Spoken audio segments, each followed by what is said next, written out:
Broadcasting live from the EBSN online studios in Columbus, Ohio. It's Silver and Blue Nation, the voice of diehard Dallas Cowboy fans. Now, here are your hosts, Big Game James and Producer G. What up? What up? What up? We're back. Man, it seems like it's been 3,000 years since we've been back. You know what I mean? 3,000 years. 3,000 years. It just seems that long. It's only been a couple weeks, but guess what? We are back, Silver&Blue Nation. What's up, everybody? I'm Big Game James. I'm Producer G. Who was back from Hawaii. And before we get into anything else, you tell us about Hawaii right quick. I mean, I've been saying it all day. Anybody who's asked me about it so far, it's what you would have expected. I mean, when you think about Hawaii, you think sunshine, palm trees, beaches, clear water. I mean, it was all of that. Right. And it was just very tropical. And, I mean, it was a great time. I never thought that would be something that I could do, but I was able to do that because my sister being in the Navy, so salute to her. Salutes. For doing that, making that sacrifice. And her I was service. also able to take a part in the ship. Cruising back to San Diego, Cruising the back USS, in my 6'4". the USS Theodore Roosevelt. It's an aircraft carrier for the Navy, so I got to experience a little taste of her life. Right. And it was pretty humbling, pretty crazy experience. But I'm glad to be back and get back to work here talking about these Cowboys. I missed a lot. Yeah, you missed a whole lot. You missed that draft. We'll talk a little bit about it. We'll do a little recap since we already know who the players, but we'll do a little recap since, you know, we weren't here when it happened. I did a show. So. Had a good little show. You was there when you checked it out, so it was good. Let's give a few shout-outs before we get started over here on our I'll start over here on Silver and Blue Nation YouTube channel. All right. Ty Jefferson's in there. He says, "What's up, Silver and Blue Nation? Big Game James." What up? What up? Working Class Cowboys in there. He says, "What's going on, guys? What's up? Appreciate you tuning in." Yes, sir. And then over here on Law Nation, let me give some. We got Daniel Ramirez, What who's up? in there first. Yes. Harold second. What up? Harold? Daniel? Rose third and DXer fourth. That's what they put in the comments. So I'm guessing that's what they wanted to make it known that they were in there first. That's what's up. Appreciate we like all that. you guys tuning in on Law Nation's YouTube channel. Appreciate all y'all. Say Prime Time. Cruising 26. Albert Perez. Gene Bryan. Appreciate all of you. Now, if we look over on Facebook a little bit, it's crazy how many people we already got to shout out. We like within it. A couple minutes. We love it. So Maurice Trevino, Ron Smith in there, Katina, Terry Turner, Dino, all of our regular people. We appreciate all of you who's tuning in right now. Juwan James, QTC Caldwell, keep them coming. We're going to give you the shout-outs. Annette, even Marshawn Waters is on there. He's the next guy on the come-up. Watch out for this guy. He's the next guy on the come-up. Catch out. All the platforms that we're streaming on, Yes, we're on Law Nation, Dallas Prospect, Right. Phantom Sports, all these different areas where we're streaming right now on Big Game James page as well. Make sure you jump on over here in the Silver and Blue Nation Facebook page. Yes. That's where you need to get your comments in, and we'll give you Get them shout-outs. comments on them damn Silver and Blue. Jump on over there and give us a like and a share before we get into some Cowboys talk. Hell yeah. It's been a while, and I'm getting excited, man. Before we jump into anything, though, G, I want to say one thing. I'm excited about not Garrett, but I'm excited about the guys that they did bring in underneath. Ben Bloom, who's our new linebackers guy. Mark Colombo, who's been helping out with Paul Alexander on the offensive line. Of course, you know Chris Richard. He's coming in there shaking and moving and changing everything. Also, Sanjay Lau is already making a big impression on the receivers. So that has really got me excited more than anything, the players that we're bringing in. But more than that, you can have all the players you want, but if you don't have the coaches to coach them up and bring them to the level that bring them, you're just going to have a regular-ass team. And the guys I believe they brought in, especially Chris Richard, I'm not trying to say he's God because it seems like anytime he says something, it's like, God, Chris Richard has spoken. But the dude, Ron Marinelli, said it first. He said, this is our best acquisition that we have brought in. No lie. The dude is the truth. And I really think he's going to change the whole culture of the organization. That was the best hire we had. I mean, you got to be excited about him. He's young. He's fresh. Yes. Just to have a new face in there with an attitude coming from a team that has some Super Bowl success, so you feel really good about adding that. And he built something over there. And the potential of his future. I know a lot of people are excited, thinking he has a chance to maybe be a coach. With us. Yeah, I mean, there's no reason why you shouldn't be excited about that as a Cowboys fan. Will Butler, what's up? Geronimo Mendez, Keith Caldwell over here on Facebook Live. Appreciate everybody tuning in right now. Yeah. So, like I said, that got me excited. I just feel like, you know, the rookies just came in. It's just it's just a lot of moving parts this offseason. A lot of moving parts, but it's okay because it's okay. I honestly, I feel good. I feel good about the clean house. You know, I love Witten, but I'm glad he's gone. Not in a disrespectful manner, but I felt like it was time for him to go. And even with Dez being gone, it felt like I love the new faces. I love the fresh faces. I feel like we got a lot of swag on the team. We got a lot of young guys who want to make a name for themselves because guess what? Competition is open. There ain't really no set spots except you look at the offensive line, maybe a few spots on the defensive line. There's a lot of spots that are going to be open. A lot of competition. These coaches are going to open competition to these guys, especially I feel on the defensive side of the ball where it's going to be real fierce because that defensive line, we got a lot of D ends, and it's going to be fierce, so who's going to make that cut? Yeah, now you got an injured Malik Collins on that defensive line too. But you mentioned not having – you mentioned the competition on the offensive line. You don't think the Connor Williams pick in the second round will solidify that? I mean, that's solidifying. I don't feel like he's going to have no competition. I feel like he's already penciled. So you're saying there's no competition? Yeah, I feel like that offensive line is settled, penciled in. They drafted Connor Williams to come in and put in that last spot. I feel like they are settled with La'el Collins playing the right tackle position. They paid him right tackle money. They drafted Connor Williams with the idea of you played tackle, but you can slide right into guard. You're good at that position.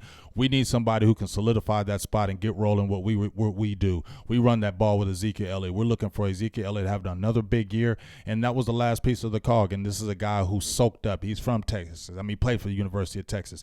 He's soaking it in. He's already becoming a fan favorite. So it's just only right. But I just really feel like that defensive side of the ball, because you got a lot of new coaches on that defensive side of the ball. So it's going to be a lot of new teaching, a lot of new things. Chris Richard is playing a lot of press coverage. He played cover 3, but he plays a lot of press man, which we haven't played. And you see Marinelli kind of moving away from that and concentrating on that defensive line like he's so good at. Let those other guys work, Marinelli, and you work on that defensive line and let Chris Richard work that other spots and watch how this defense grows. Let's go ahead and segue that then right into the draft. How satisfied were you with the draft? I'm satisfied. I was very satisfied. I mean, you know what? And real quick before you answer, let me pose that question to everyone who's watching as well. Give us a grade in the comments. Let us know what you thought. Was it an A, B, C, or if you didn't like it, was it an F? Give us a grade in the comments how you think the Cowboys draft went. I liked the draft. I gave it a solid B. I was frustrated at the Vander Esch pick in the beginning because I thought we could get him in the second round and possibly maybe trade up and get Derwin James and still slide him in the second round. I think that's the only reason I was frustrated. You saw some things about him that, getting off blocks, which is a concern because if you're playing in that Mountain Valley and you're having some issues of getting off blocks, you come in the NFL, that's what you're going to be seeing. But with that being said, the kid is an athlete. Sean Lee said he's watched some tape of him. He loves how he moves like a 220-pound man. He's 260 pounds. He's 6 foot, almost a solid 6'5", 260 pounds, and he moves like a gazelle. If you can really get him to do what everybody's anticipating for him to do, if he can come in like he did at Boise State and get 140 tackles, I'm not going to say he get his rookie year, but if, 1 year starting 140 tackles, that's damn good. You slide in, you got Connor Williams, then you get Michael Gallup, a receiver who we didn't have to spend a lot of money on. That's good. Well, when you talk about maybe being a reach for him at the first round, I just feel like if he's your guy and that's your guy, it's fine to pick him right there. Yeah, I mean, just like Travis Frederick was, right? He might have been a reach, but that's he ended up being guy. Yeah, and everybody was dogging the Travis Frederick pick. Now I will be honest, when we drafted Travis Frederick, I was not saying that was a reach because I knew he came from Wisconsin. I knew the pedigree, and I was like, that was a great pick for us. At the time, I wasn't really realizing how important that those offensive linemen would be, but now that they're there, yeah, you're right. Man, those picks were great. Heck yeah. So let me go ahead and give a couple of grades out here that people have given before we move on because we'll just cover the whole draft real quick. We'll just go through the picks. Mm-hmm. Ron Smith gave it an A. Keith Caldwell gave it a B. Geronimo agrees with you, says a B. Terry Turner gave it an A. He said he didn't like the Vander Esch pick. Harold over here on Law Nation's YouTube gives it an A-. Mm-hmm. Gene Bryan, a B. South of Heaven, B. Dominique Austin, A-. So I think a lot of people are mostly satisfied here. You're looking at a good B for, I think, across the board. If you look at even in the publications from ESPN, NFL.com, you got scouts that gave Dallas high marks on their drafts. I mean, we drafted Schultz, who's I think who's going to be a good tight end for us from Stanford. You got Covington, who's going to be a good special teams maybe. Let's go to the second round real quick then, since you're round. just going to go through them. Okay. So that would have been Connor Williams. Connor Williams, the second Texas round. pick. Great pick. Now for that at Starter. that spot in the draft, that was the moment where the Eagles jumped up, right? Right. And they got drafted Govert. the tight end that Dallas Govert. was probably the best one in the draft from what have been hearing at the time. But that's okay to get a Connor Williams in the trade-off. That's okay. Because you got a guy who was highly rated and already was a first or second round grade anyway. So you didn't fall off with that. He was already he was the man in his 2016. He just had a little drop off with injuries. So that was when you got him, that was like a godsend. He fell into your lap. You go in the third round, and then you grabbed Michael Gallup, who, number one, we didn't have to spend a first-round pick, and we still got a good quality receiver who's was one of the top-graded receivers in all of college football. I mean, he had over 1,400 yards his senior year, had over 10 touchdowns. We saw him at the combine. Big, strong hands, physical kid, doesn't have that great top-end speed, but he's one of those guys I told you. I keep on comparing him to a poor man's Anquan Bolden because he's a guy that's just you're not going to hear about him all game, but he's going to kill you. Look in the stats, 8 catches, 110 yards, touchdown, and just solid. You know what I mean? Getting first downs. That's what we need. A guy who can move the chains. That's what we need, right? Somebody can move those chains. You come in the fourth round, you got Dalton Schultz from Stanford, who wasn't a guy who they threw the ball a lot to, but Stanford has a good pedigree, especially with the guys they put in the NFL. Tight ends are good too. You look at what he brought to the table as well as blocking. We needed Jason Witten, who retired. One of the big things we loved about him was his blocking. This kid can block, and that's huge. Dorrance Armstrong from Kansas. Defensive end, I didn't really hear about him all like that. I went and looked at his tape. Didn't have a great in his last year, but his sophomore year, he had like 10 sacks, and he's back there. He played at like 240. He came in in camp, the rookie camp at 260. So, and they said he's very strong. Brian Broaddus was giving very high marks about him. A lot of people are talking about him. You know what I mean? And then you come in, you got Cedric Wilson, who I thought we could have got the Thomas kid from Notre Dame. We were like, man, we could have got him. I think he went to Green Bay if he did. You know, not for sure. You're but talking I think about St. Brown. Yeah, St. Brown. We got him. I would have been like, ooh, if we got Gallup and St. Brown, I would have been doing cartwheels. But Cedric Wilson, the tape on him is very good. He's not a small guy. He's like 6'3". They love the Boise State players, and he's probably got a chip on his shoulder. He wants to prove that he can play in this league. And then the pick that I really love, Scarborough. That's the guy. Yes. We needed a battering ram. We needed a guy who could just really set the tone as far as that physicality. I know he runs upright and things of that nature, but good value, 7th round. Are you serious? He'll pretty much replace Alfred Morris, right? Yeah, he's definitely replacing him. And people are worried about Rod Smith. Rod Smith is still going to be on the roster. You're going to have Scarborough, you're going to have Zeke, and you're going to have Rod Smith. And with that 3 combo, and you can still sprinkle in a Tavon Austin in that backfield. If you get creative, guys better watch out. Teams better watch out. We're going to be something to deal with. And if Dak Prescott can take the next level and do what he needs to do as far as a quarterback, we're going to be a lot of trouble for a lot of teams. I think Scarborough might have been my favorite pick. If you're watching right now, go ahead and leave it in the comments. Who was your favorite draft pick? I know we did the draft grades, but now, which one of these players was your favorite? I personally do like the Scarborough pick. Coming in behind this offensive line, that's going to be huge for any running back. Mm-hmm. But that guy was a beast. Right. I mean, he's like a Brandon Jacobs. You remember him? Yeah. I don't know if he's really He's Brandon like a Derrick Jacobs. Henry. He's like a poor man's Derrick Henry to me. But I think what I really like about him is that he's really loving the play under Zeke. He's really like, come on. He's like, come on, Zeke, I want to roll with you. And I feel like you got that combo right there and that big back right there, and then you can come back in with Zeke. What? And then let's say you go on a shotgun, you got Tavon Austin on one side, and then you got Zeke in the backfield on the other. What are you going to do? You throw in Beasley if you still have him in the slot, and then you got Gallup and those guys. Hearn. I think we're just, like I said, and the biggest thing to me is Dak Prescott doesn't have to worry about passing to one person. Now all his options are open, so I feel like he plays more free where he doesn't have to. I feel like he has to force the ball. We've seen it in the way he plays. When he doesn't have to force it, he can just be free and throw it to who he wants to. He plays very good. We have seen that. A lot of people commenting about their favorite players in this draft. Before I get to theirs, who was your favorite player in this draft? Wow, I'm sitting there thinking I'm going all the way through it. Let me think. Let me go all the way through it. Well, while you're going through it, I'll tell you some people who commented. Craig English says LVE. Mr. Wright says Dorrance Armstrong. Dorrance Armstrong. Over here on our Facebook. I forgot about Mike White. Mike White, the quarterback. Yeah. That was a huge pick. I don't know how I forgot about him. 5th round. Better watch out, Dak Prescott. If Dak Prescott falls off, he's 6'5", 230. Yeah, we'll talk more about him. as we come along here. We'll talk about a lot of stuff here today. So right now we're just kind of hitting on the draft. Daniel Meza says, "What's up to you?" What up, Daniel? Jawan James said he thinks Armstrong could possibly play linebacker. I think he can too. Stand up hybrid. Let's see. Jawan James' favorite pick was Bo Scarborough. Daniel Meza's was Connor Williams. Terry Turner, Connor Williams. Over here on Law Nation's YouTube channel, and we appreciate everybody tuning in. Make sure you go subscribe to the Silver and Blue Nation YouTube channel as well. We're also streaming live there. Yes, and sir. that's where you'll find all of our original content as well. Dominique Austin says Bo and Gallup. Gerald Hunter says Gallup was his favorite pick. So a lot of people liking the receiver and the offensive lineman, and a lot of the running back too. So not too many LVEs. I'm going to keep it real, and I know people are like, you're a hypocrite, Jay. I don't care.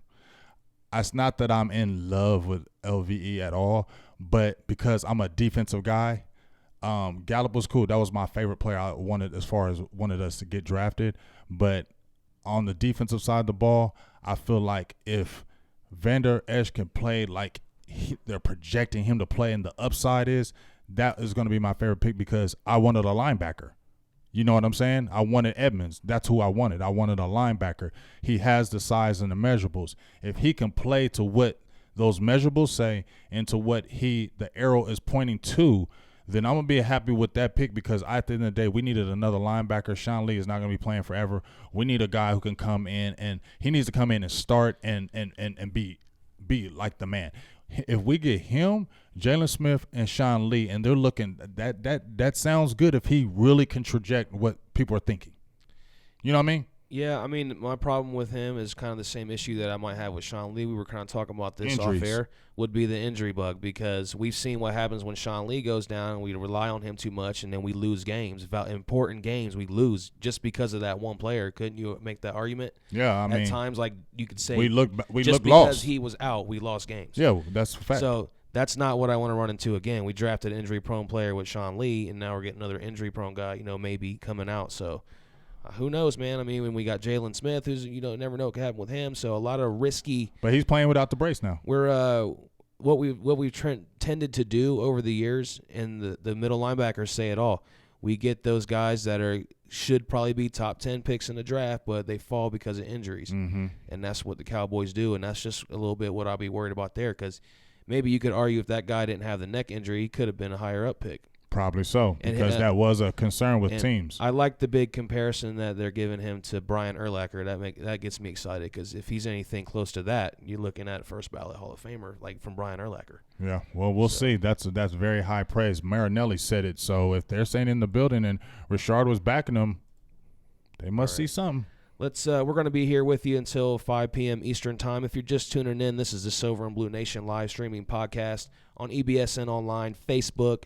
We're on Silver and Blue Nation Facebook and several other Facebook platforms. So if you're watching there on any of those, make sure you jump to Silver and Blue Nation so we can take your comments and give you shout-outs. Please do. And then we're also over on Silver and Blue Nation YouTube as well as Law Nation YouTube. So we appreciate everybody who's tuned in so far. If you missed anything, you can rewatch it here, or you can download the podcast later on iTunes and Google Play by searching for EBSN Online. Mm-hmm. Follow that channel, and you will be notified when the Silver and Blue Nation podcasts are posted. So thanks to everybody again.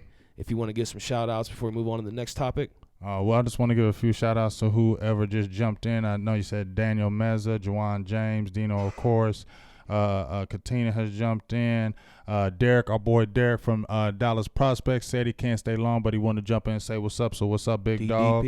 DDP. Jessica jumped in here. We love you, Jessica, and congratulations on your graduation out there. So big shout outs to you. We never for mentioned doing Happy that. Mother's Day. Oh yes. What the hell were we thinking? What's wrong with us? We're all messed up. We're just too focused on these Cowboys. Our moms need to slap us right now. We're too focused on the Cowboys. Happy freaking Mother's Day to all Day. those daggone mothers out there. Give them some shout outs. Big shout outs to all the moms out there doing it, because guess what? If we didn't have y'all, we wouldn't be here. I mean, that's real. Like, I'm saying a real statement. Like, if they weren't here, we wouldn't be here.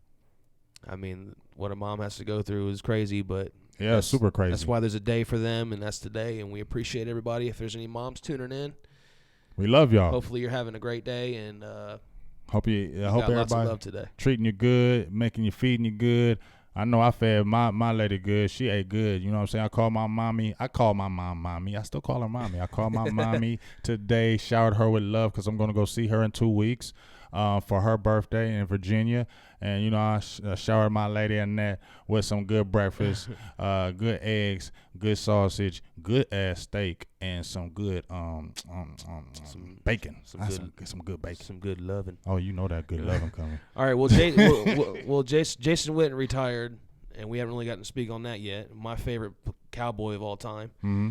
Is he going to be missed on the field? You kind of touched on it a little bit, but you said you were happy he was gone. But if you want to dive into that a little bit more. I mean, like I said, I love Jason Witten. You know, when I watched it, I can't even lie. When I watched the highlights of him on NFL, they gave it like a tribute to him. Like I was getting chills. Like I was feeling some kind of way. Like, damn, man. Like Jason Witten was really gone. Like I just remember Witten was always there for us. You depended on anybody. Witten was always going to be there, no matter what. And he was never like the most athletic guy. He wasn't the dude that was going to kill you. He wasn't a dude that you were like, Jason Witten's going to kill you. But at the end of the day, he killed you with big blocks, big catches. I mean, how many times did Romo find him on third downs? And how many – I mean, I'm going to go back to – I mean, when he won that Detroit game, how many games he ended on game winners? And when we played in the playoffs on that fourth down where he always killed people on that middle play where he set you up, where he hit you with the left and then went to the right, that was his move. He set you up with that hard left and hit you with the right, and you knew it was coming. It was almost like a Jordan move, like you knew the move was coming. He's like brilliant. they were looking right at him, knowing they're trying, and he still got it off. That was respect. He was brilliant at like manipulating you, turning his body one way, and he's really going the other. Exactly, so. But he had a thinking man game because he had to. And, you know, he's got some iconic plays, the helmetless play where his helmet was ripped off against the Eagles. I was watching that game. You talked about game winners. One I really remember was when against Detroit. I think it was back in 2007. That was in Detroit. It was that 13-3 year. Mm-hmm. He caught that pass right over the middle, last play of the game. And then just a couple years ago against the Giants. Philly too. Yep, the one overtime. In overtime. Yeah, Philly overtime. So and that's crazy. He's just done that consistently throughout his entire career. And my favorite thing though about him, my favorite quality with him was that he was never quarterback reliant. It didn't matter who was in there. Right. Whenever John Kitna got in or Ryan Lee, or not Ryan Lee, well maybe then too. Yeah. Vinny Testaverde relied on him. Any quarterback that's the number Quincy one. No Carter. matter who came in there? Quincy Carter was his first touchdown. Like all the 15 quarterbacks over the last whatever. You know, Brandon Weeden, like they always Witten was the go-to guy. He was their go-to guy, no matter who. So, like when they first came with the team, they looked to Witten. Mm-hmm. That was the guy they looked to get the ball security blanket. He was their security blanket. Like if you can't get the ball to anybody, make sure you get the ball to Witten because he will get it done. And I think that Detroit game as well, I think he also set the team record for catches. I think he had 18 catches in that game as well. So a lot of legendary stuff from Jason Witten. It's a shame that he was never able to get a ring. Right. But, you know, he was definitely Walter Payton Man of the Year. You know, one time he did a lot of good stuff off the field as well. Was just always the hardest worker. That's just my favorite Cowboy. Mm-hmm. And well, he ain't my favorite Cowboy, but I love him. You know, there's a lot of guys like you could argue like Antonio Brown, for example, who might not be good without Ben. Right. You know, like Witten, you can't say that about him. Right. No quarterback made him. That is true. So like, and he said it. He said himself. He made him who he was. Like he said, he wasn't that guy. He was good right away. He wasn't. He even said, "I wasn't the guy that you could beat you here, beat you there, but guess what? I was gonna beat you." I think he wore number 47 as a rookie. Yes, that was weird. I mean, I could go on and on about things about Jason Witten. But you know what's so funny about Witten too, though? When he came out of Tennessee, I wanted him bad. He wasn't, and he played against Michigan that game. Blew up in that game, destroyed that game, and it was just like, yo, this is a guy that I really wanted to see and watch and play, and I actually wanted him on the team more than anything else. And it wasn't like he had those great standout, like dominant traits that he's going to run a 4-5 or anything like that, but that was just a guy that was going to steadily be there, and that's what he was for 15 years, and shout-outs and salutes to Jason Witten. I'm glad what he brought to the table, but I am also glad that it kind of happened this way. I didn't really want him to play this year, and it wasn't anything bad against him. It's just like I felt it was time, and it was like kind of like, you know, those players that they play 1 year too long. I felt like this was his kind of thing if he played 1 year too long, and this would have been the time. And I'm glad he just said, you know what, I'm good, I'm done. And now let these young guys do work. That's the main thing. Let these young guys do work. We got a young team. Our average age, I think, is 25.6 years of age across the board. Our only oldest player now is Sean Lee at 32 or 33. Everybody else is in their mid-20s or younger. So that doesn't excite you as a Cowboys fan. I don't know what does. Everybody loves having a young team because you can do so many things. And then we got all that hella money for next year that we got under the cap. We're finally out of cap hell. And so we really got to give Stephen Jones his props. As much as people dog him and get on him, he managed that cap the way it was supposed to, and now we're going to reap the benefits. Everybody who's asking about Jalen Smith, we are going to get to that. We kind of been talking a lot on a couple topics Jalen Smith, here, baby. But we will try to. Thank you, Tyson. We'll try to speed things up here in a few minutes and try to go through this stuff a little bit quicker. They're like, hurry the hell up, man. Talk about some Jalen Smith. Well, real quick, to finish up on the Jason Witten, like, how are you feeling about the tight end position? Is it going to be Rico? Is it going to be Dalton Schultz? Who's going to start? How do you think that's going to play out? I'm looking at, as they're pushing the Blake Jarwin, they really like him. I think he brings a lot to the table. They're really on Blake Jarwin. Jeff Swain is still in the mix because he's a good blocker. I think they really love the Schultz kid. And honestly, Rico is the X factor still. They're still waiting on him to step his game up. I feel like they're worried about the commitment, and that's the problem. If he would really commit to the game and do it, he could be one of those type of guys where he's so damn dynamic and he could change the whole landscape of our team. If you can imagine Rico Gathers getting his mind right and taking over that position, 6'7", 6'8", 290 freaking pounds. Are you serious? Get your stuff together, Rico Gathers, because we need you. Yeah, because he could be another one of them Jimmy Graham or Antonio Oh, Gates my stories. God, man. I mean, like, and this, you can't go on Instagram saying, I barely play football. You can't say that kind of stuff because we're waiting for you to take the next level. And if we're waiting for the commitment and the next level, and you're coming on Instagram saying, I don't even play football like that. I'm just a different type. That just frustrates people. It frustrated me because I had Rico Gathers, and I'm like, no, Rico Gathers.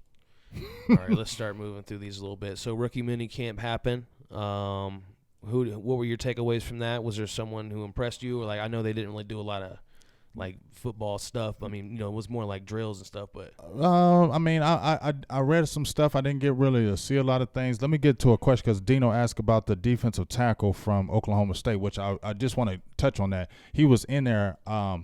This is a kid who I can't remember his name, but we got the tape on him. This kid is a wreck shopper, G. This defensive tackle from Oklahoma State, he just had some issues of transferring to schools, and he was undrafted. Man, this dude could really be the man. We'll find out his name on him. But as far as a whole, I think everybody was just kind of feeling in. Rookie minicamp is really nothing. You know what I'm saying? They don't really do anything. It's just really drills and get familiarity with your coaches. But I think it was more hands-on with those coaches doing more than anything else. They said they saw a lot of good movement from Van Der Esch, and they saw a lot of good hands from Gallup. But a guy who really stood out in their eyes that I didn't really see, but Dorrance Armstrong from Kansas really kind of standing out. I keep hearing a lot of people talking about this Dorrance Armstrong kid from Kansas, and he really may step up. A lot of people were like, why do we draft him? Because we already got defense ends. He may push somebody off the roster surprisingly, because a lot of people are talking about him doing a lot of things. And plus, also, we got a lot of undrafted rookie free agents safeties. The one kid, I got to get these names, and I apologize. A kid from Northwestern. We got a kid, Cameron Kelly from San Diego State, and another kid, Robinson from Oregon. These three guys are the guys that are looking that we could possibly make the team as a safety, G, and they're big. They're long, and that's what has been said by Brian Broaddus in the camp, that he saw a lot of our defenders, secondary, are long, and that's what Chris Richard wants. He wants tall, long guys, and that's what he seemed to draft. And even when you got him in the rookie free agent pool, they're all tall and long-armed players, and that's the type of people he wants. And you can see him bringing that theory and that mindset over from Seattle and implement it with us, because there was a lot of man-to-man press, two-hand man-to-man press. We didn't do a lot of that, and we've been screaming for that last year. He's implemented, and you're going to see a lot of change. Yeah, it will be nice to see it change. Mm-hmm. Real quick, because we didn't really touch on this much at all when we talked about Witten, just real fast. Antonio Gates, is that an option? No, leave him alone. Why though, real quick? I mean, he's old. I get it. He's played. I don't want no more old people. That's why. I don't want no more old people. We got the young people. We got the young team. Let's grow with them. Fair Period. enough. Okay, Randy Gregory was he applied. Did he already apply? No, he hasn't applied. He's about to apply. Right. So let's just assume that he applies and everything goes smooth because it sounds like it will. Will Randy Gregory have an impact this season? I don't know if a major impact, but I believe he will have an impact on this season. Yes, he will. He needs to get his feet under him. I think he'll take maybe mid-season if he stays injury-free. I think maybe 5-6 games in, he'll start getting his feet underneath him because he has missed a game. So they'll probably bring him along slowly. Don't need to rush him in. We got other guys. But I feel like, yes, once he gets in there and starts really doing his thing, he's going to make a serious impact. That's the guy I've been waiting for since he's been drafted. I know he's at the issues, but, you know, me and you talked about it time and time, G. You said, I need to see more on the field because I haven't seen it. And I told you from the beginning, that is the dude. That's why they gave him 94. I know people are frustrated, and I was frustrated he had 94, but that's why they gave it to him, because they knew. He's that guy. He's just a guy. I don't care what anybody tells me. He's the guy. Yeah, I mean, I know at one point they were saying he might have been the best pass rusher in that draft, but because of his off-the-field stuff. That's why he dropped. I mean, he was a first-round talent. That bend that he has, I mean, 6 foot. You don't find 6'6" guys with them long arms, that angular. Like Aldon Smith was nasty until he was a head case. I mean, Aldon Smith would have been a beast. Yeah. I remember when he had like 19 sacks.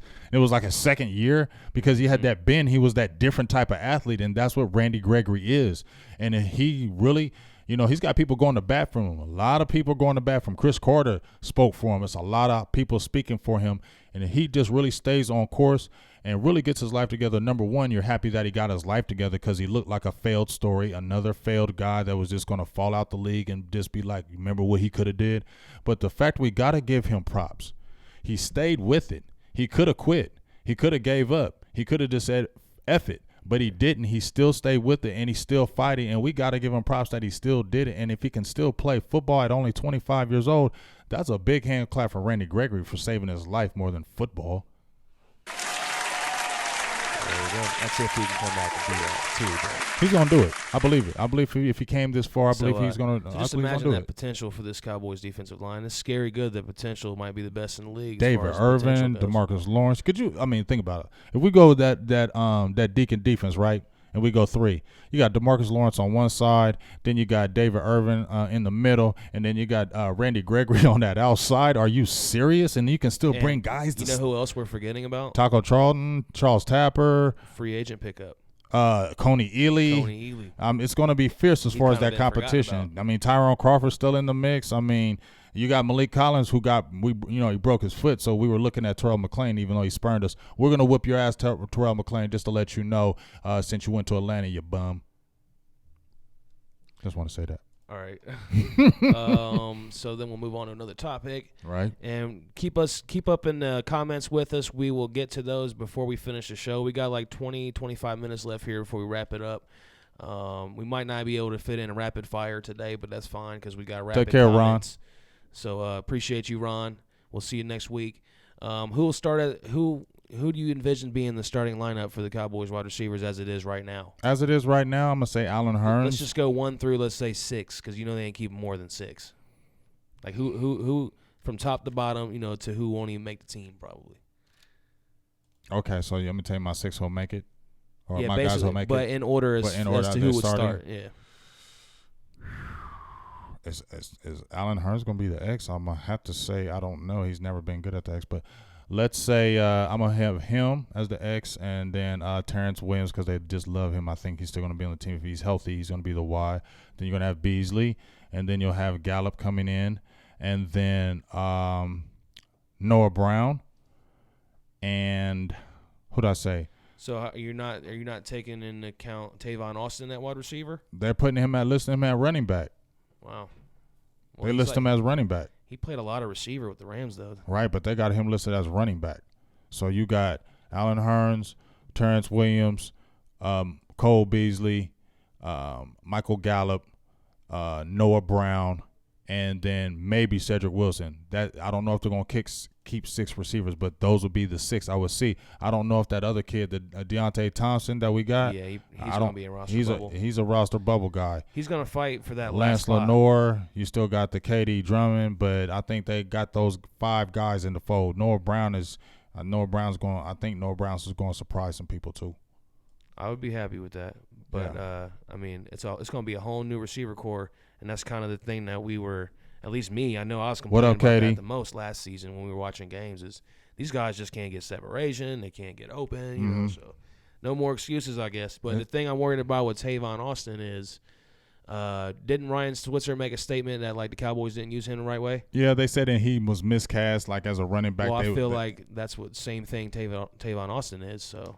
Well – you know, I think it is too, but I believe this is my opinion on it. I just feel like Scott Linehan just wasn't feeling Ryan Switzer. I just don't feel like he was feeling him like that, and he'd rather go with a guy who's more proven and then wait on a rookie right now. And I just feel like he got Tavon Austin. He's got the speed. He is proven. He can do more things with him rather than going with a second-year guy who hasn't touched the ball. So that's why I feel like it was easier for him. And hell, we forgot about Jahad Ward that we got on the trade. Wide receiver? No, defensive lineman. That was the trade for Switzer. Oh yeah. So he's in the mix too, and he had to, he was a second round pick out of Illinois. He was a good player at Illinois. He had 33 tackles his rookie year. He got hurt his last year, so it's not like he's an old player. This will be his 3rd year. That's amazing. And he's 6'5", 300 pounds. This is the most depth on the team that I can remember since I've been watching Cowboys. So we got some. That's why I said it's going to be a high battle, especially on that D line. Somebody's getting cut. I wrote that article on Tapper. He needs to step up. He needs to stay healthy because he could be cut. We've been looking for him. He played the one game against the Giants, had a sack. He looks like he has the bend and the edge, but you haven't played on the field in 2 years. Now you got a Dorrance Armstrong who you drafted. Now you got to get on the field and stay on the field or you're going to get cut. You're a 4th-round draft pick. There's no love to that. There's no loyalty now. Now you got Malik Collins with a broken foot and David Irving with the That's dismissed. Oh, has it been dismissed? Yeah, that's been dismissed. So he's good. He's good. Clear. They just dismissed it. She should be in trouble. Somebody was but that's hacking his baby's mom. Hacking the account and all that. But you know what? I know it's his baby's mom. He's not going to do nothing to her. But some shit happened to her. You can't just say that kind of stuff. I mean, everybody were already thinking, oh, here we go again. I did. Because she said it, and then she comes back and recants the story. Oh, me and him was just fighting. I shouldn't have said it. Then shut up and don't put your name out there. Just be quiet. You know what, though? Because of that, I believe her still, even though I don't believe her. I don't believe her. I do. She came back and said it, dog. I think they made up, and then now she's like, what'd I just do? Let me just Yeah, she made up because he kicked her out. I'm just saying, I tend to believe that when people say something when they're mad and then go back on it, I think that they were telling the truth when they were mad. That's just my opinion. We'll see. So the new the All or Nothing series has come out, and I have not had a chance to really watch it or get any feedback from it. But so I was going to ask you things. I know you've been all over it. What's your takeaway from that? Like, is there anything you saw maybe about Dez that now makes things clearer? Or you were talking about Jason Garrett earlier. Yeah. A few things that I think about the All or Nothing. One of the things I thought the All or Nothing tried to portray Jason Garrett as this tough guy. I think they wanted to get the shift off of him because a lot of people are bringing the heat on Jason Garrett. A lot of people are coming at him. Me, one of them, are coming at his neck on a daily basis. So then when you posted I posted that All or Nothing where he was cussing like a storm and everybody's like, hold up, Jason Garrett cusses? He just don't clap all the time? He does hold him accountable. So people were saying, we made the poll. Does this change your view about Jason Garrett? And I feel like that's what they wanted to get out there, that Jason Garrett's not a puppet. Jason Garrett is not a guy that does what everything Jerry Jones says. Jason Garrett, he got a heart. Jason Garrett, he tell you. But I'm gonna still tell you this about it. Yes, it made me be like, okay, that's cool, that's what's up. But at the end of the day, I don't think none of them players are scared of no damn Jason Garrett. And I don't care what anybody tells me. They ain't scared of him. And I don't feel like you have to be like, oh, I'm scared of the coach. But you have to have, some fear of the coach. You got to have some fear of him. And I don't feel like I think the players like him. You know what I'm saying? But I don't feel like they fear him and they ain't really scared of him. So he can say all the F-bombs he want to. But at the end of the day, it's 8 years. Leaving that alone. Dez Bryant, you seen the blow up. So when you saw it behind the scenes, you're like, wow, dude, he was really, you see why they kind of did that. So he was a big distraction. He was a distraction. Like I love Dez, but you could see he had an attitude issue. He had an attitude. For you to say he didn't, that's just a lie, and you're just lying to yourself. And I'm not saying he was a cancer. Not saying that. Saying he wasn't a cancer to the team.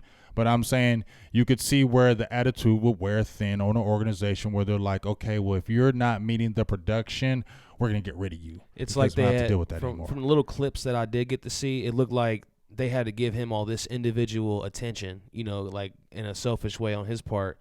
Like they weren't having like individual meetings with other players or wide receivers. Like he would be in there complaining to coaches, about stuff, and like it seemed like he would be the only one doing that. So I mean, they call wide receivers divas for a reason. That's the truth. And, everybody says the passion. Dez does have passion. No, you cannot doubt Dez's passion. But sometimes, you're 29 years old. I think that's the biggest thing with me. You're 29 years old now. You got to grow up. And that's the thing that just stands out to me with Dez Bryant. You can say what you want to. You can have your own opinion about Dez, and I love Dez, but he still needs to grow up. He needed to grow up earlier. He still needs to grow up, and I feel like that's why this is kind of happening. He didn't mature like he was supposed to as far as the game goes, and now he's kind of out of a job because, if he could do all those routes and do all those things, he'd probably have a job. But, and I feel like that video kind of hurt him too because it put him in the light of, you're a troublemaker. So I don't know if we want to get you on the team and we have to deal with that. You get what I'm saying? So people, for other teams. Yeah, you don't think other organizations didn't look at that all or nothing and say, yeah, we don't want to deal with this. He must be pretty confident though to turn down a deal like when Baltimore offered him. I mean, you can be either confident or you can have pride, and pride can hurt you sometimes. Get what I'm saying? Yep, especially if you don't have self-awareness. I think that might be something that he lacked. And I made a post about self-awareness about 3 days ago. I said I had it. NFL Top 100 came out last week. We got a Cowboy 71, well, it didn't some come BS. out last week, but is that the first Cowboy to land? First Cowboy, Zach Martin Martin at 71. 71. We're not going to get too many in this top 100. I mean, I think Zeke will still be there even though he was suspended. DeMarcus Lawrence will be in there. Travis Frederick will be in there. I don't know if Tyron Smith is going to make it, because he was hurt. He didn't have a great year. They might put him in just because he's Tyron Smith. Yeah, I think they will. They might just put him in because he's Tyron Smith. But those are the only ones that are going to be in there.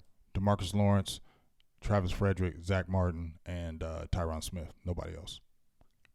I think DeMarcus Lawrence will probably be in that top 20. Maybe top 15. Well, Zeke's going to be top 10. Zeke ain't be no damn top 10. Why not? He didn't even crack 1,000 yards, did he? So he's not going to be a top 10, dog. They don't do it based on last season, right? But they do it if you miss games. They do base it off if you miss games. Yes, they do. Well, we'll see. What do you think? Dak's going to make the list? Hell no. Well, he was up on there. I'm just good. keeping it real. He's not going to make the list. After his rookie year, he was up. Yeah, because he was the man.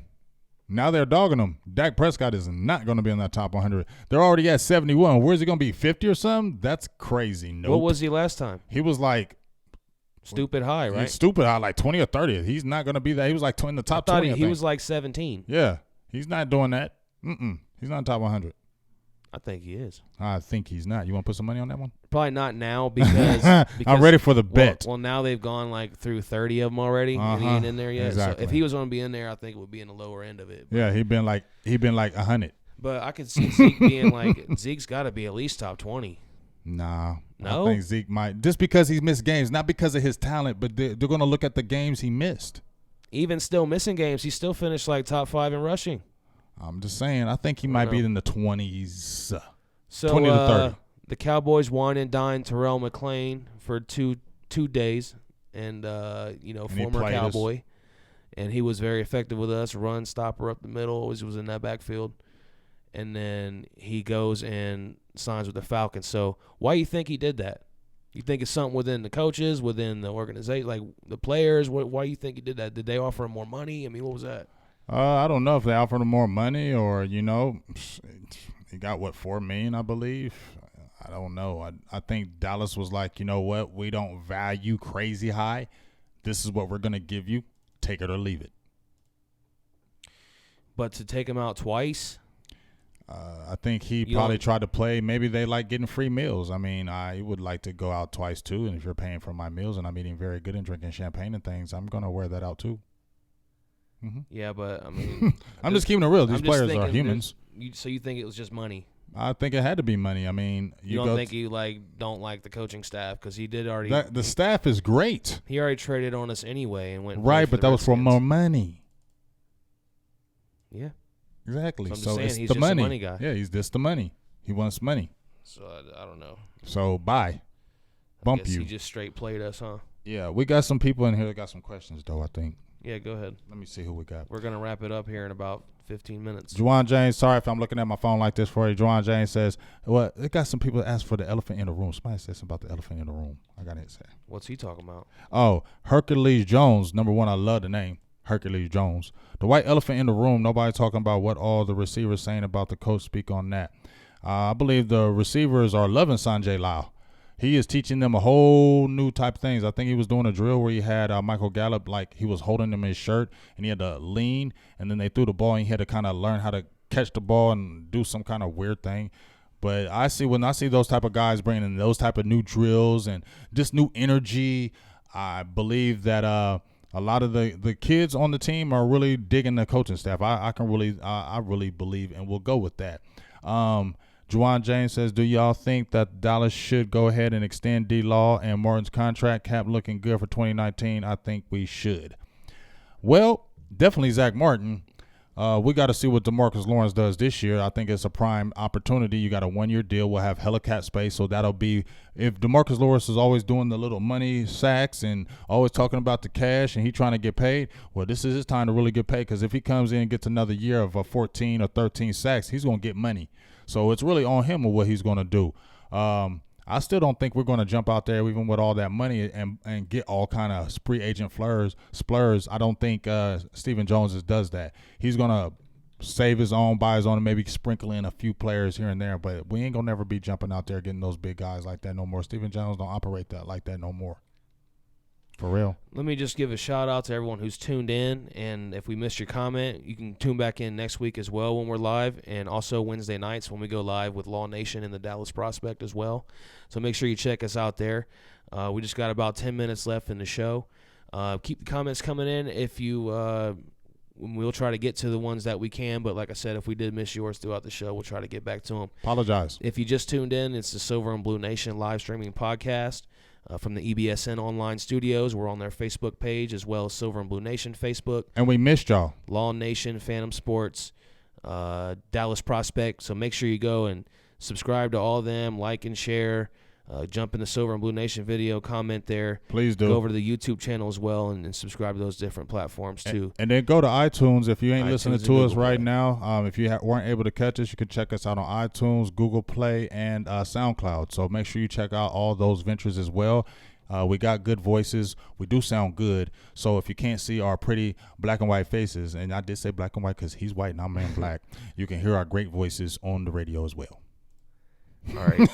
We got a couple more topics to hit on real quick before we jump out of here. Yes, sir. We could probably get to some more comments, too, right when we rep where y'all from, too. Rep everybody yes. who's in the boxes right now. Rep where y'all from. Where you watching the Cowboys. Where you watching us right now. Rep where you from. Give your name and where you repping from so we can make sure we see all that in here because, you know, we love seeing where everybody is repping from. I love seeing the different states and outlets that are tuning in to Silver and Blue Nation. We are worldwide, and I can honestly say we are worldwide. We ain't national. We ain't local. We ain't even national. We worldwide, dude. We're global.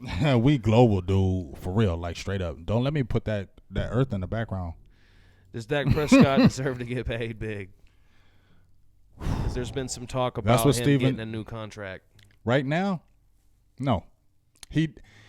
Because this is his proven year. If he comes in and does really good, yes, he deserves to get money, but I don't think he's got to really ball out to me to get that 22, 23 million a year. I mean, he's got to get like 30, 40 touchdowns to do something like that. I just don't think he's that type of guy. I think he should we don't need to break the bank with him. Let him just get like 15 million or something like that. It's okay. Why you got to get that top dollar, bro? Like, spread out the money. When those quarterbacks get all that big money, it messes up the team. Look what Joe Flacco did. He wins the Super Bowl. They paid him all that money. The team goes to hell because they spent all making $30 million a freaking year. Like, come on, man. You don't need to do that.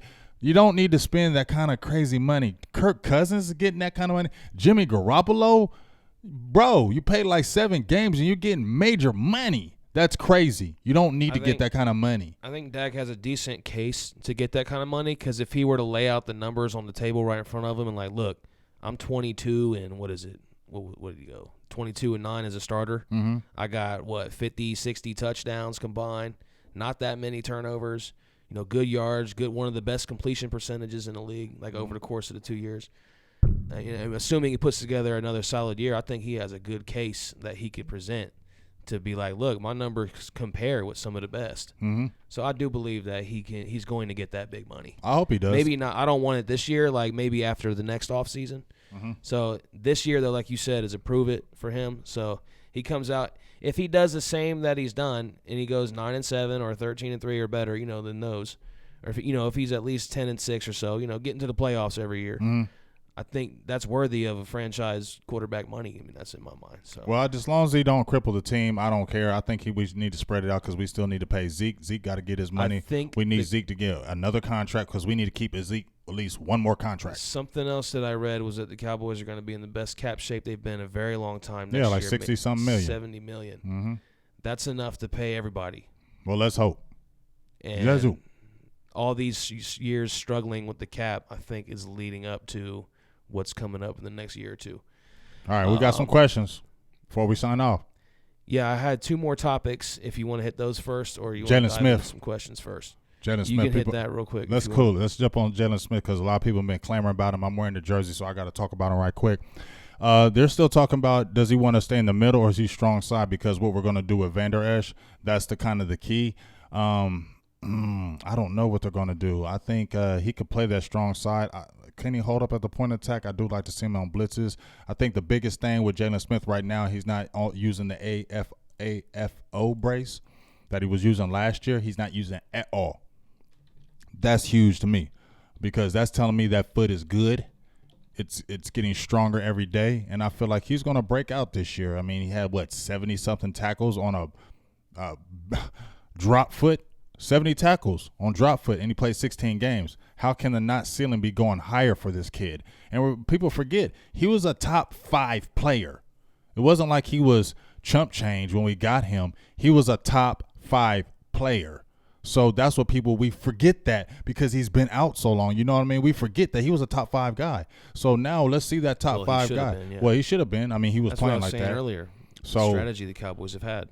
I like what he's going to bring to the table. I think the arrow is definitely pointing up. Another a year under Sean Lee. I believe he really soaked up what a lot of Sean Lee does, and he looks like, Sean Lee's a teacher. You saw what he did in All or Nothing, man. He's like a coach on the field.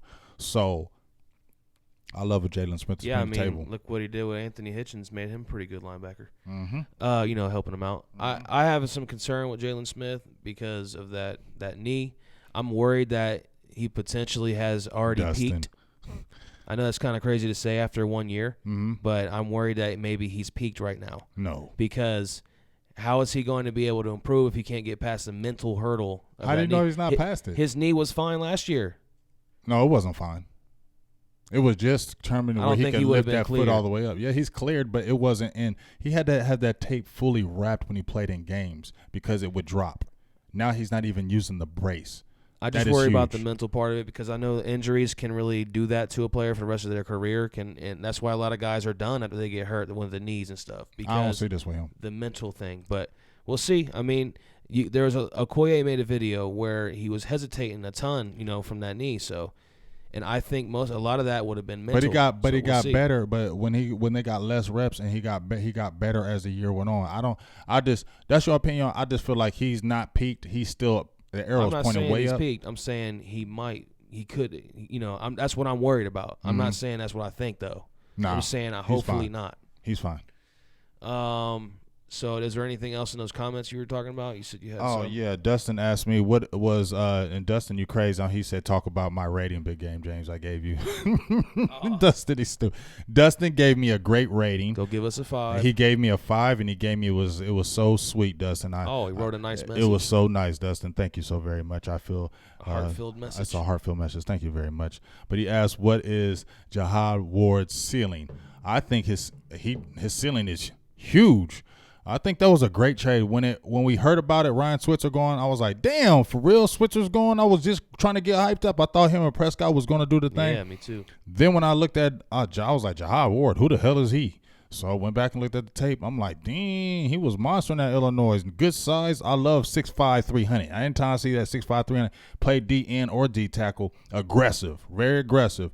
Went to the Raiders, and like I said, played good. I feel like his ceiling is really good, and I think he's going to slide in and make a difference with, Dayton Jones. I think he's another guy who we got from Green Bay who people are slipping on that's going to slide on people. Brian Price, another guy we got from Green Bay. Watch out for those guys that they're not dominant people, but they may be serviceable enough just to get what we need to get. I know we want that one tech. I know Hankins is out there. Everybody's been talking about Jonathan Hankins from the Giants, but the Cowboys said they ain't even fooling with him, so we just got to take what we got.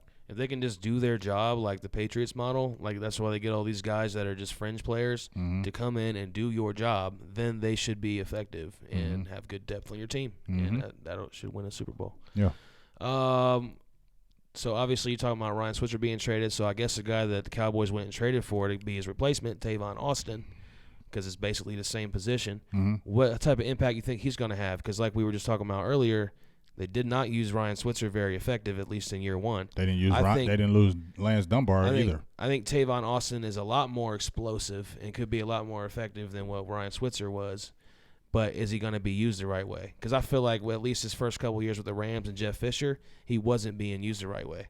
It looked like last year they got it together a little bit more with the Rams. But I'm going to be honest with you. We have to make it work because there's too much hype around it. They have to make it work. They have to get him plays. I think they will try to maybe force the ball to him. I just don't want them to make it obvious with the jet sweeps crap. Don't make it obvious with him. Kind of disguise it when you're going to use him in plays. Don't make it obvious. Oh, Tavon Austin is coming right in. We're going to give the ball right to him on this play. You know what I'm saying? That's what was bothering me with the creativity. That's what I was talking about. Bring a player in and don't necessarily go to a jet sweep with the okay, Tavon Austin's in. It's just like when I used to coach. When we saw a certain kid come in the game, we knew what play they were running. Like and we knew exactly where they were going when they would come in the game. So we're going to shift our defense accordingly because we know he's getting the damn ball. I just want them to be creative. That's the biggest thing. If they can be creative and do that, Tavon Austin will have a very good year with us. And just a final question here from me, and then if you want to turn it over to questions or whatever you want to do before we wrap it up, we can. But and this is also for you all watching as well. You can leave this in the comments. Is Allen Hurns, will he be over? I saw you share this. Will he be over under 10 touchdowns in 2018? Under. Under? 8. Has anyone gotten more than 10 with Dak Prescott so far? Nope. So it would be a first for both for him to throw 10 to one guy. I say 8. I say 8's a good number because I see our guys getting spread out. I see a lot of the balls going spread out to a lot of people. Yeah, I don't see a guy getting like 80 balls. It's going to be on everybody in those 40, 50 ranges. I think it depends on who steps up because we got all these guys. Now one or two of them is going to emerge. You know what I mean? Like somebody's going to step up and just have that instant chemistry and connection with Dak. Right. It's going to happen with one of these guys. Like all of a sudden, somebody's going to come out of nowhere and like that's just Dak's guy now. I still don't think they're going to be blowing up like. So I'm not really going to say – I'm going to say under as well. But that's just because I do think a receiver on the team, though, could be over 10, but not him. Yeah, I don't know who else would be then. I mean, maybe Gallup. It could. That would be the only one I would see because it damn sure ain't going to be Terrence Williams, and it's not going to be Beasley. I don't think either. No, but maybe Schultz comes in as a beastie red zone threat. Who knows? But not 10. Somebody I think is capable of getting 10, and someone's just going to have to get that. It's going to be in one of the new guys that we haven't seen yet. Right. It could be Hurns, but I'm just saying I think it will be one of them. Right. So anything else you want to get to before we wrap this thing up? Yeah, Arturo Lugo asks, who do I think gets cut next? Who do I think gets cut next? I think Charles Tapper might get cut. That's who I think he might get cut. I don't want him to, but I think he might. I think we got another question from Daniel and Janet. Yeah, I just thought of one more too for you. Whenever Noah Brown at tight end. That's been the topic of the last week or two. Once again, we will claim this. Me and JK will claim this. Is that not producer G? As soon as he was drafted, we said he looks like he could play tight end. Yes, but I don't like the move. I don't want him to play tight end. He's too small because he's kind of he's like 228. Yeah, and he's not like 6'2" or something. Yeah, but that's just small to me for tight end. He could be that hybrid tight end though.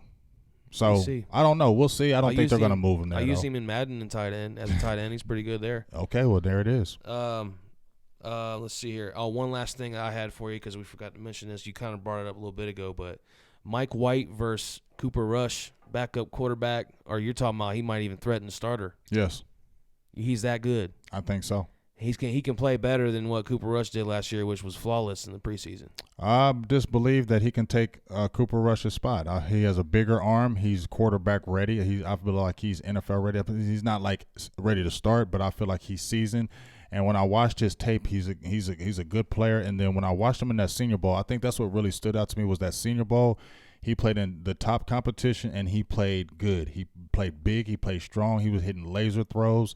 And you're like, man, I liked him at the Senior Bowl. I didn't think they were going to pick him, and when they did, I was like, yeah, he can compete for the second, and possibly if Dak falters, he could compete for the number one QB in 2 years. You can't rule it out. Look at Dak himself, a late round, 4th round pick Jim. So they come out of nowhere, and Cooper Rush undrafted had a flawless preseason. But I have a feeling Cooper Rush is going to come out here and just keep doing what he was doing. I mean, he looked like he had limitations, but for what was given to him, he just aced everything. So yes, he keep doing that. I think Cooper Rush has a really good chance. But I'm excited to see the Mike White guy as well, though.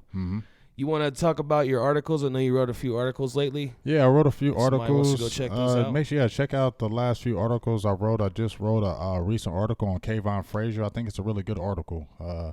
Check it out.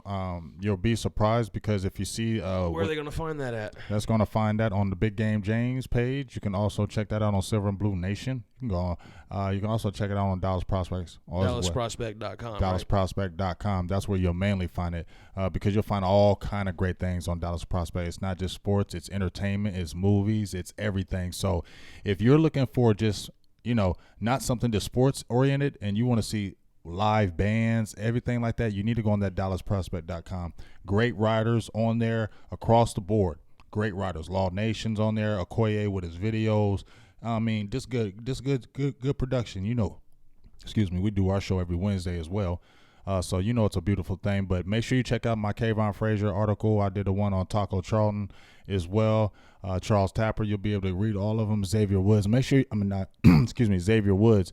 You really should check out that Xavier Woods article on that Dallas Prospect because I said, hey, why can't Xavier Woods be our Earl Thomas? They really have a lot of confidence in him. And guess what? Xavier Woods and Kayvon Frazier can really maybe prove a lot of things. Because you know what, G? Did you know Kayvon Frazier's pro day numbers? No. His pro day numbers, he ran a 4.48. He had a 40-inch vertical leap, and he did a 10.8 broad jump. Nice. You feel me? And he's 6 foot, 225 pounds. Yep. So people are not giving him a chance. And what happens is we haven't seen a lot of tape of him, so you naturally say, oh, he's just a box safety, he can't cover. Because you just label him because that's what you just automatically assume because he's a big dude. But the dude has coverage skills. Well, even when Tyson was on the show, he said he's out to prove that I can cover. He had a game where he played 21 snaps against the Redskins and had 6 major stops. So you can see what he can do. And if you look at what Xavier Woods has done in spot duty, he played nickel, he played safety, free, he played in the slot. That's versatility. And he was a playmaker in college. So the arrow is looking up. Even though we don't have the Earl Thomas or maybe the Derwin James, we still don't have chopped liver back there. Well, if we get burnt on the back end, you'll yell at me. And we're just getting thrown deep all over us. Say, Big Game James, you're stupid. I'm just going to be like, damn, why didn't we get a safety? Like, we could have had a chance for these guys. But I think that's going to wrap up today's show. So if you missed it, make sure you go back and check it out. You can listen to the audio portion on SoundCloud, iTunes, and Google Play, or you can rewatch right here where you're watching now. You can always go back when we're done if you want to restart and watch from the beginning. So. Yeah, definitely check it out. Happy Mother's Day once again to all the lovely ladies out there, the mothers, beautiful mothers out there. We love you. We appreciate you, everything you've done for all of us. And make sure you're tuning back in with us every Sunday. We're here around 3:30 to 4, sometime in that area, Eastern time, every Sunday. And we'll be here all the time, and including right up to the season and during the season as well. We'll be going to a lot of games. We will be at games. Look forward to maybe seeing a lot of you guys there that watch regularly. We appreciate that. So we definitely. Well, I'm getting G to go, but we definitely gonna be at that Carolina week 1. Yeah, I'm gonna come. You feel me? So you already know, Silver and Blue Nation, week 1, we're going to be at Carolina going ham, going nuts, and letting you know we about to come in Cam Newton's building and just smack them fools, right? Right, G? That's right. We're going to smack them fools. I'm excited for that matchup. Mm-hmm. And that's Big Game James. And that's Producer G. And the show's over. We out.